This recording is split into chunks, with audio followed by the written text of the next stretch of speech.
Yeah, I think for me one of the interesting things was our discussion around the actual budget process itself and how there's been significant overspends across certain areas, namely health, and just the overview as to whether or not the budget as it stands is fit for purpose, and maybe it needs particular reviews going forward, just to ensure that we don't see similar overspends in the future, because really in regards to what's happening with Brexit and there's so much uncertainty now with regards to the international trading environment, Ireland really needs certainty with regards to its finances.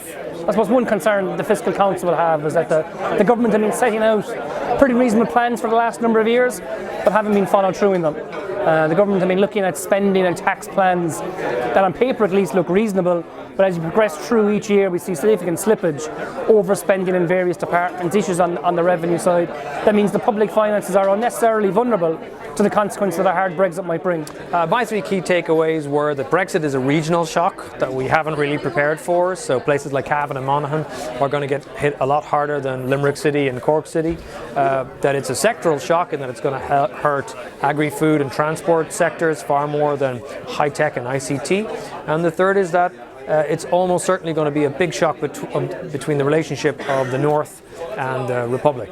And one of the big worries is that now we're a lot wealthier than they are, and so that will hasten a reunification conversation that the population really isn't ready for and isn't really primed for. And all of that exposes the economy to yet further risks.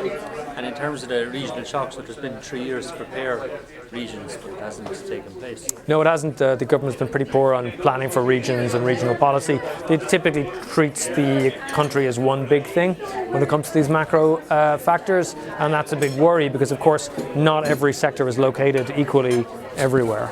And so regional economics is really where it's at when it comes to things like Brexit, as we've learned.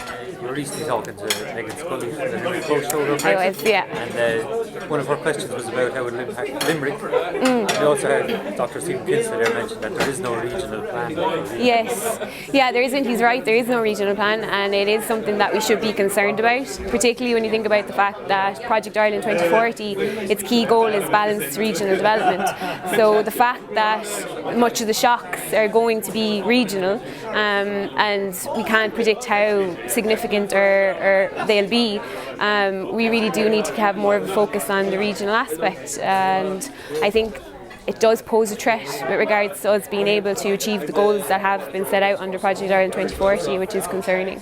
And in the Q&A you spoke about the negativity surrounding it, and there's not many positives. Are there any positives? One of the key things is that if you think about Brexit and sort of the Trump phenomenon as renationalising things, if people come to us because they feel that we are more secure, if they come to us because they feel that we have more of a stable platform and access to the rest of the